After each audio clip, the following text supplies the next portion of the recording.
comenzar con un testimonio, algo verídico, algo que sucedió hace pocos días. De esto hay mucho cada día, de que de bodas, hay bodas por todos lados, y eso es muy bueno, que un hombre tome a una mujer y una mujer tome a un hombre y se realice una boda. A Dios le encanta. Una de las particularidades entre el pueblo de Israel es esa, para que veas la importancia de la boda.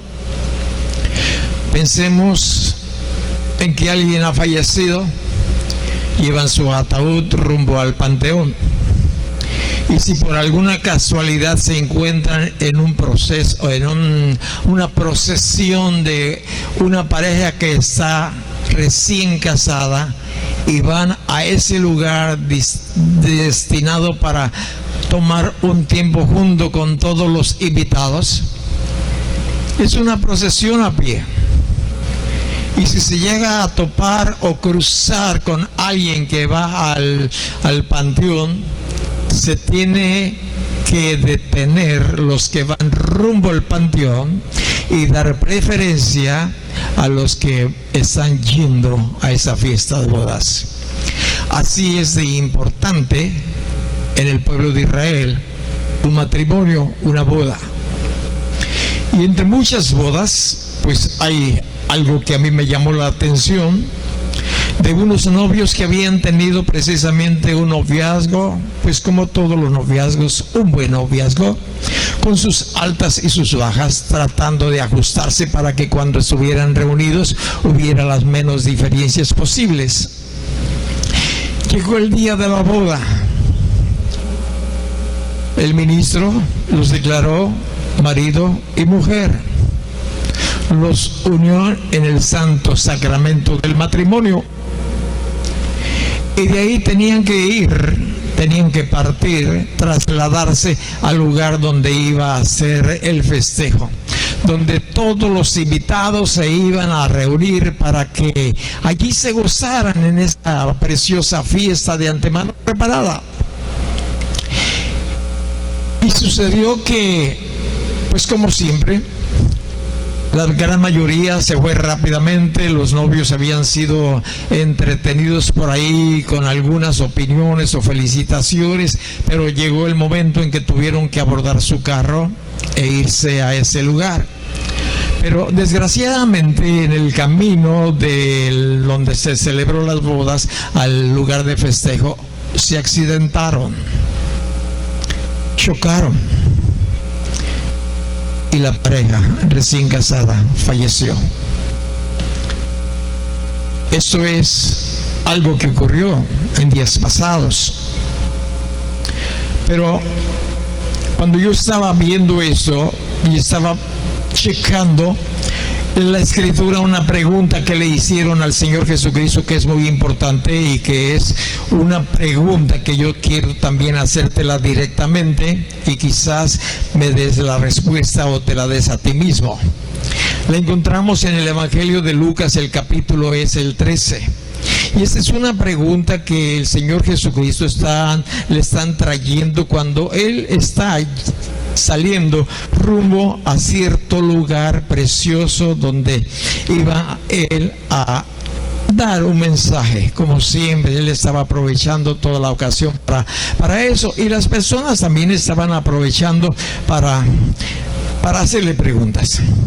Dice el versículo 22, pasaba Jesús por las ciudades y aldeas enseñándose y encaminándose a Jerusalén. Este fue el trayecto que el Señor en ese día estaba haciendo, recorriendo, yendo, atravesando por las ciudades, por los pueblos, encaminándose a Jerusalén. El objetivo era llegar a la ciudad de Jerusalén. Y en ese tiempo alguien se le acercó, dice el versículo 23, y alguien le hizo una pregunta. Le preguntó: Señor, el respeto debido, ¿son pocos los que se salvan? Esta es una pregunta pues verdaderamente inteligente. Y yo creo que esta es una pregunta que todos nosotros tenemos que hacernos, y no solamente hacernos, sino también respondiéndola para nosotros o para los demás, o viendo las multitudes.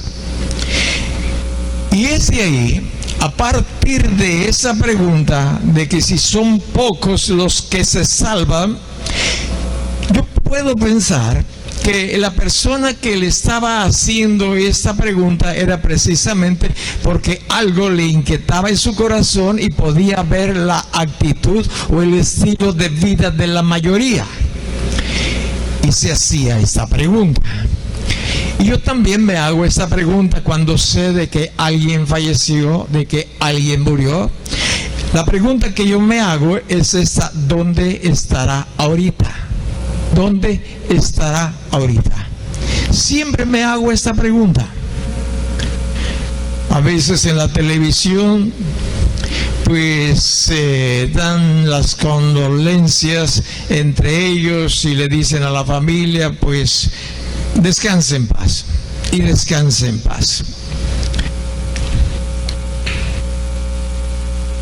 ¿Y descansará en paz? Escuché también de alguien que estaba enseñando y enseñaba que cuando una persona fallece, cuando una persona muere, su alma mora o se mueve por 10 días entre los dolientes, y afirmaba que la Biblia lo dice. Yo nunca he encontrado eso en la Escritura, ni lo voy a encontrar, porque eso es una mentira. De ahí que el Señor se dispone a darles varios ejemplos. Uno de ellos es: esfuércense a entrar por la puerta angosta, porque les digo que muchos procurarán entrar y no podrán. Con esta respuesta sencilla de Dios, usted y yo podemos dar respuesta a la pregunta que se le estaba haciendo a él, al Señor Jesús. Señor, dice el versículo aquí, ¿son pocos los que se salvan? ¿Tú qué respuesta tienes? Yo voy a ir un poquito más allá. El ir un poquito más allá es preguntarte a ti: ¿tú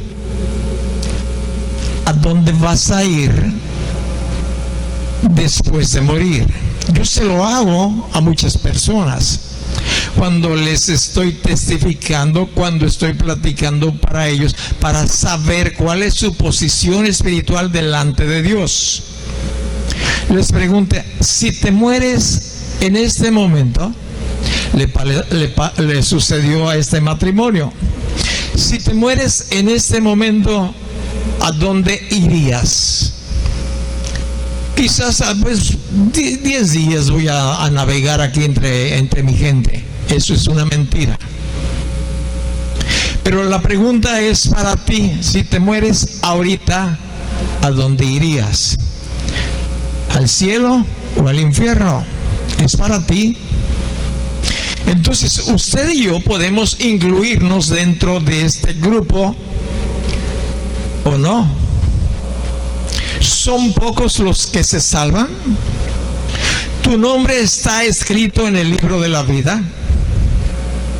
¿O eres del grupo de esos muchos que no quieren, se resisten a entrar por la puerta estrecha, evitan caminar por el camino angosto? Esto nos habla de dificultades, de problemas, de cosas que debemos de largar, dejar, abandonar, si queremos ser de los pocos que se salvan. Te vuelvo a preguntar: si ahorita te murieras, ¿dónde pasarías la eternidad? no es que quiero traerte temor, quiero que seamos sensatos. ¿Cómo estoy viviendo? ¿Estoy considerando a Dios en mi vida o simple y sencillamente lo tengo como un abrigo ahí guardado en el ropero, y el tiempo que llegue el frío lo saco y lo ocupo? Porque yo me doy cuenta de mucha gente que cuando tienen problemas vienen a este lugar o a otro y se acaban los problemas en sus vidas y no se les vuelve a ver en esta iglesia y en todas. ¿Cómo es tu vida?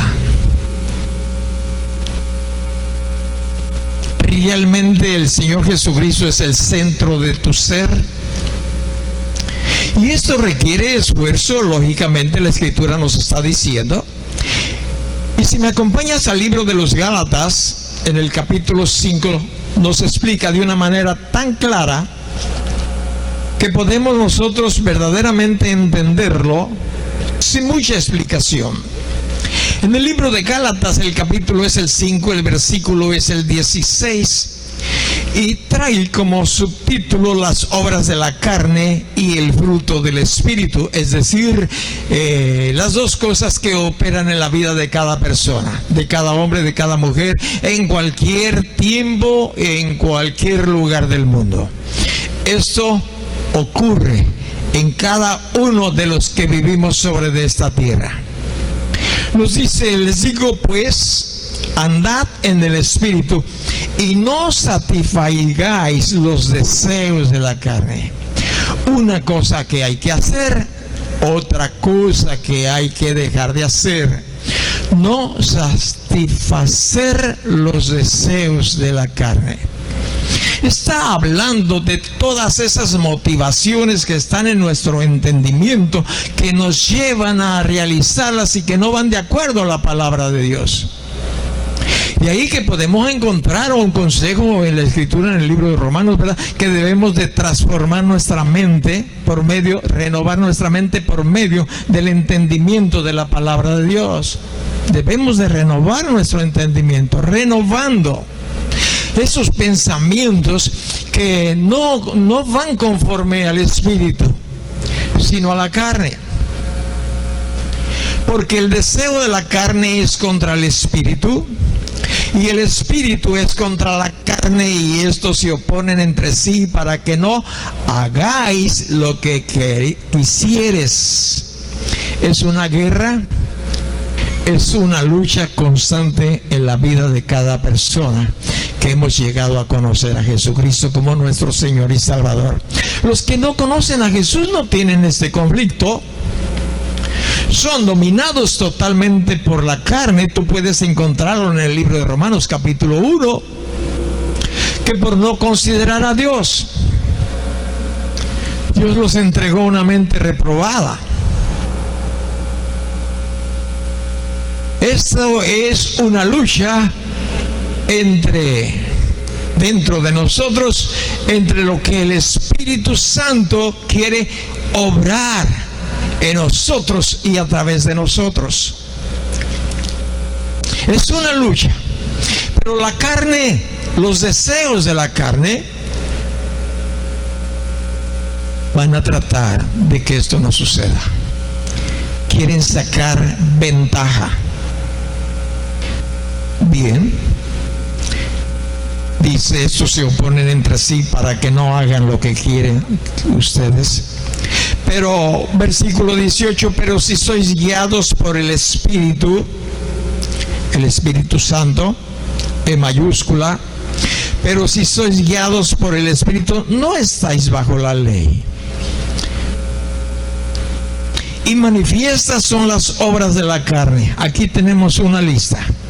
Esto es lo que va a luchar en contra del Espíritu de Dios, en contra de la buena voluntad que usted y yo disponemos para servirle a Dios. Esto nos dice, ¿verdad?, que manifiestas son las obras de la carne: adulterio.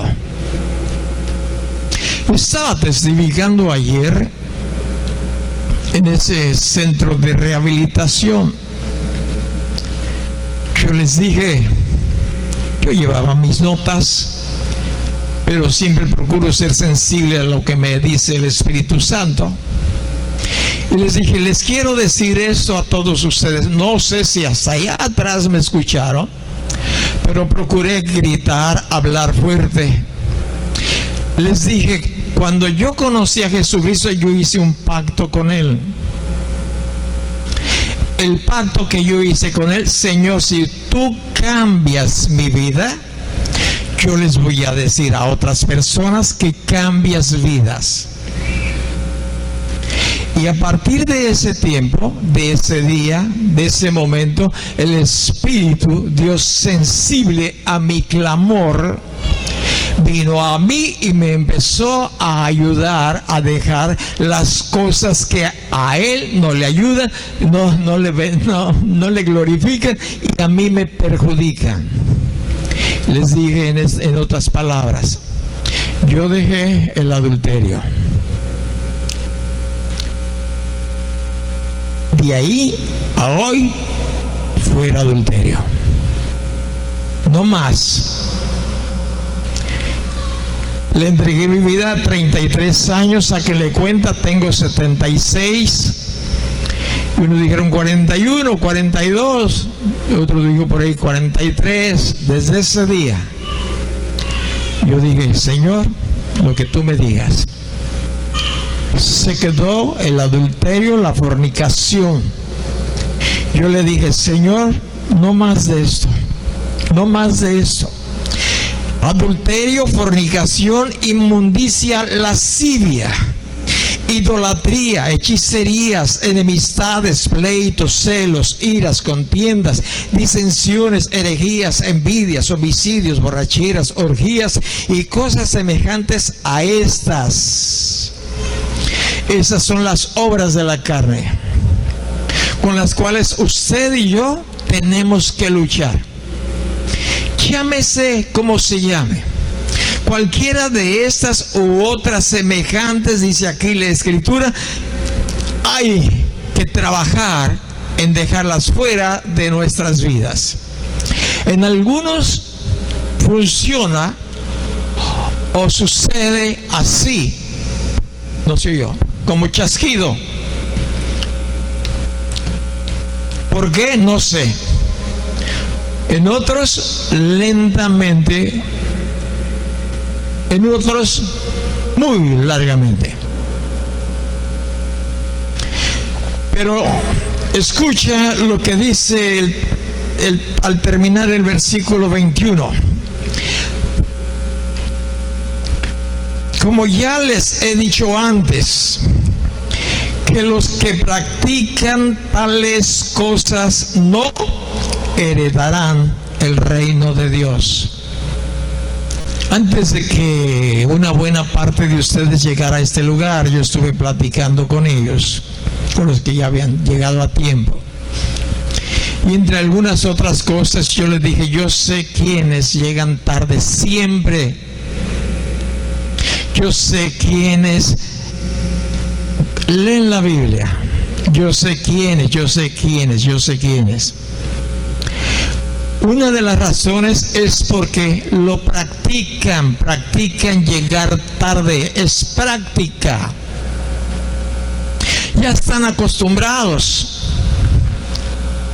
Le dije, ocasionalmente, todos ocasionalmente, pues no llegamos tiempo, pero ocasionalmente tarde, porque pues usted piense, no encontró quizás taxi o se le pegó la almohada o algo, pero no es siempre. Y yo puedo decir, allí están los que siempre llegan tarde. Pero eso es luchar, fíjate bien, el espíritu contra la carne. Es un deseo que estás practicando, como puede ser cualquiera otro de los enunciados aquí, que estés o estemos practicando, lo cual Dios nos dice, quítate sácate esa práctica de tu vida. De diferentes formas se lo dice en diferentes lugares de la Escritura. No dejen de congregarse como algunos tienen por costumbre. Voy a cambiar. No dejes de bañarte como algunos tienen por costumbre. Estoy hablando en lo natural. Pero es una guerra del espíritu contra la carne y de la carne contra el espíritu. Ahora, ¿quién le va a dar la victoria? ¿Quién es el que decide cuál de los dos va a ganar? Si tú y yo estamos tratando de dejar la práctica de estas o de algunas de estas cosas que al Señor no le agrada, estás bien, vas adelante. El problema es que no tomes la decisión de dejar esa práctica, cualquiera que sea, enunciada aquí o en otras partes de la Escritura. Ese es el problema. Esa es la razón por la cual algunos o muchos pierden sus empleos. Siempre llegan tarde. Nunca hacen las cosas como se les dice. Y cuando hay un recorte de personal, tenlo por seguro que ese que está acostumbrado a hacer las cosas como él cree, no como se les ha indicado, va a salir despedido. Va a ser de los primeros que van a dar de baja en la lista de raya. Te pregunto, si te murieras ahorita, ¿dónde irías? No quiero ponerte en duda tu salvación de ninguna manera, solamente que meditemos, porque Dios quiere que meditemos. Porque nadie, y a veces lo decimos, nadie tiene comprada la vida. Nadie. Entonces yo entiendo que se requiere esfuerzo y también entiendo que se requiere pedir ayuda. Y generalmente pedimos la ayuda, generalmente no es en totalidad. Generalmente pedimos ayuda cuando nos encontramos en problemas serios, pero muy serios, donde decimos, tengo batería todavía, pero gracias, donde decía, sí salgo adelante, pero en esta lucha de la carne contra el espíritu y el espíritu contra la carne, necesitamos entender que requiere esfuerzo tuyo en tu vida, yo en la mía. Tus hijos es igual. Y para eso estás tu papá, para ayudarles, que se requiere esfuerzo. Un ejemplo, si tú no insistes en que tu hijo lea, estudie, analice la Escritura, tu hijo pues no va a cambiar su estilo de vida, y tu papá te estás metiendo en un problema porque estás mal acostumbrado. Pero se requiere un esfuerzo, y segundo, pedir ayuda al Espíritu Santo.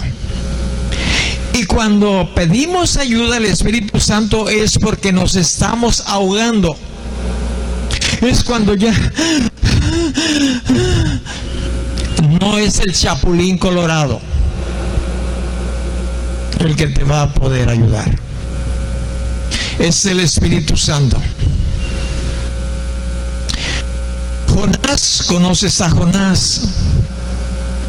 Jonás desobedeció la instrucción de Dios de que fuera y diera las buenas nuevas a cierto pueblo, Nínive, y él tomó camino contrario.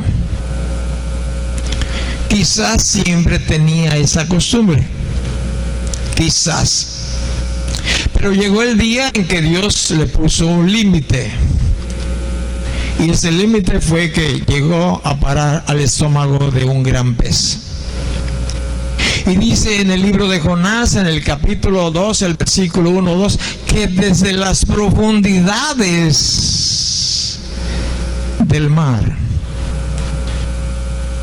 imagínate Jonás con ese olor nauseabundo dentro de este vientre, viendo todos los dentros y tentándolos en aquella viscosidad, sin poder tener aire más que lo que tenía ese animal grande acumulado en ese lugar donde se encontraba Jonás. Dice que clamé, y Dios espera que nosotros clamemos a Él. Él dice: vengan a mí todos los que estén cansados y cargados, que yo los voy a alivianar, yo los voy a sacar adelante. Si tú has tenido o tienes problemas de costumbres que a Dios no le agradan, aclama.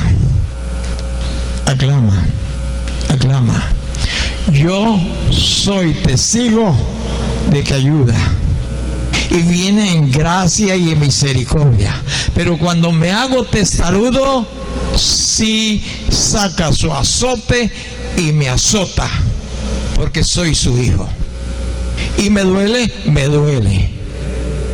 y puedo llorar y puedo lamentarme también, pero sé que Dios me ama. Se requiere de la ayuda de Dios. En Primera de Pedro, en el capítulo 3, el versículo es el 20. Aquí está este discípulo de Jesucristo que era, valiente en su forma de ser, aventado. Para todo ahí estaba Pedro. Pero ahora ya Pedro tiene la unción del Espíritu Santo y él es usado de una manera maravillosa para traer la palabra de Dios al corazón del pueblo de él, de Dios. Y aquí estamos nosotros recibiendo palabra de Dios a través de sus enviados, de Pedro. Y en el capítulo 3, en el versículo 20, dice eso: lo que en otro tiempo desobedecieron cuando una vez esperaba la paciencia de Dios en los días de Noé, mientras se preparaba el arca, en la cual pocas personas, voy a repetir, pocas personas, es decir, 8, fueron salvadas por agua. ¿Cuántas? 8. ¿Cuántas crees que haya habido en ese tiempo de Noé? Porque si venimos a estudios pasados, cuando se le preguntó al Señor que cuándo ocurrirían 3 preguntas que a él hicieron en Mateo capítulo 24, versículo 1, 2 y 3, él les dijo: acuérdense de Noé. Ese era como en los días de Noé. Entonces era una multitud. Cientos y cientos, miles y miles. ¿Por qué razón? Pues si tan solo este hombre a los 500 años ya tenía 3 hijos, 500 años, no iba a prisa, 500 años ya tenía 3 hijos. Y la Biblia nos dice cuando entró Noé al arca, donde solo 8. ¿Qué pasó con las demás? ¿Sabes qué pasó con los demás? El Señor Jesucristo dice: no entendieron. No entendieron. ¿Hasta cuándo? Hasta cuando el agua les llegó hasta el cuello. Y hay gente que no entiende por las buenas, hasta que le llega el agua hasta el cuello. Y en este caso, solamente 8 no les llegó el agua ni a los pies. ¿Por qué razón? Porque se discipularon, se disciplinaron a las instrucciones de Dios. Dios les dijo, vas a hacer el arca con estas medidas, y la Biblia nos dice, Noé hizo conforme como Dios le dijo. Y yo pregunto, ¿usted y yo hacemos conforme a lo que Dios me dice, o me dijo, o me ha revelado? ¿Qué área en tu vida? Ahora, tú piensas, pero pues es una exhortación muy fuerte. Sí, no hay tiempo. Dijo Noé, no hay tiempo. El final se acerca. Oh, Noé, ¿qué final? Ni que nada. Poco, solo 8 personas. Y yo me pregunto, ¿en qué tono estas 8 personas predicaron o enseñaron al resto de aquella grande multitud? ¿En qué tono? Quizás en el tono que yo estoy usando hoy en esta mañana, o tal vez viene una situación difícil. Mira, pues anímate. Puede salir bien todo. Yo no creo que en ese tono les haya dicho Noé y su familia al resto de la de la congregación, de aquellos que estaban a su lado. Y donde caminaban y se movían, ellos de seguro que levantaban su voz y decían, les daban las advertencias de lo que estaba a punto de suceder, del peligro que estaban corriendo ellos. Pero la mayoría de ellos, borrachos, maldicientes, burladores, fornicarios, idólatras, afeminados, avaros, gente que tenía sexo con animales, lésbicos, estafadores. Imagínate ese conglomerado a los cuales él y los otros 7 les tocó hablarle de los eventos futuros que no tardarán más que un poco más.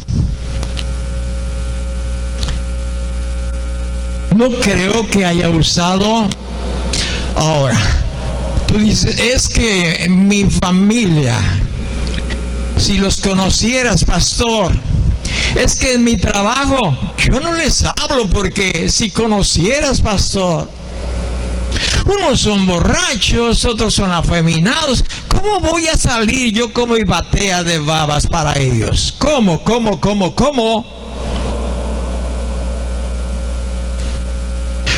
Noé? Si alguien encontró público más difícil de enseñarle, fue Noé. Al lugar, centro de rehabilitación que fui yo ayer, es una bendición. Y tú puedes imaginarte ahí todo tipo de personas y la razón del por qué están allí, pero Dios ha hecho una obra maravillosa en ellos, porque hubo alguien que se atrevió a ir y decirles, Dios les ama. Y yo colaboré un poquito ayer. Les dije, cada uno de ustedes tiene un plan de Dios precioso para tu vida. Y lo mismo te digo a ti, Dios tiene algo maravilloso para ti. Solamente requiere que nos dispongamos, que lo primario sea Él. Cualquier área, por más difícil que quizás te encuentres, es que las personas en mi trabajo, es que mis compañeros de escuela, es que mis maestros, mis alumnos, yo sé que los alumnos en la escuela no se puede hacer, pero imagínate.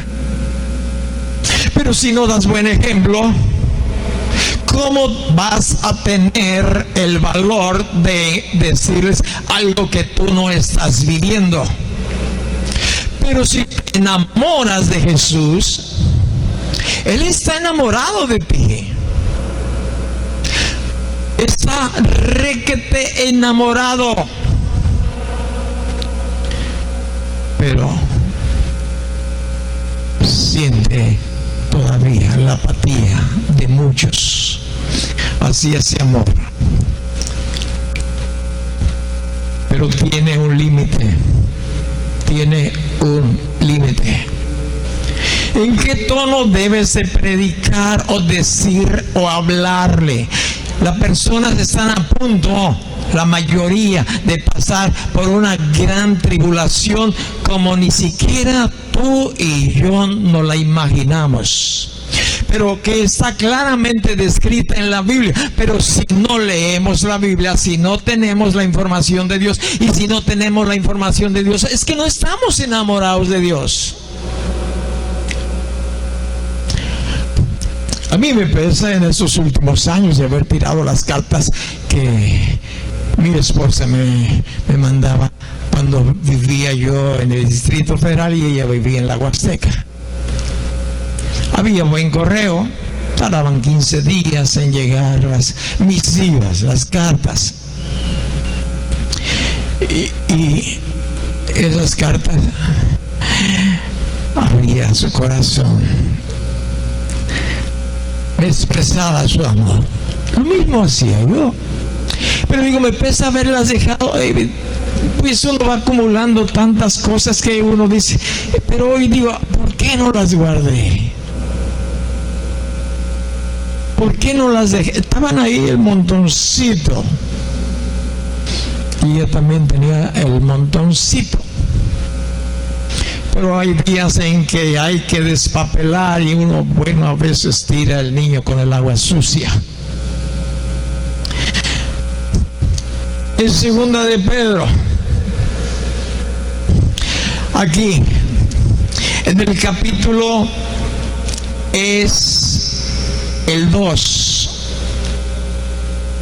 El versículo es el 5. Y nos dice una situación de un conflicto de algo que va a suceder si nosotros estamos fincando nuestras esperanzas en algo falso. Y dice el versículo 5, si no perdonó al mundo antiguo, sino que guardó a Noé. Fíjate bien.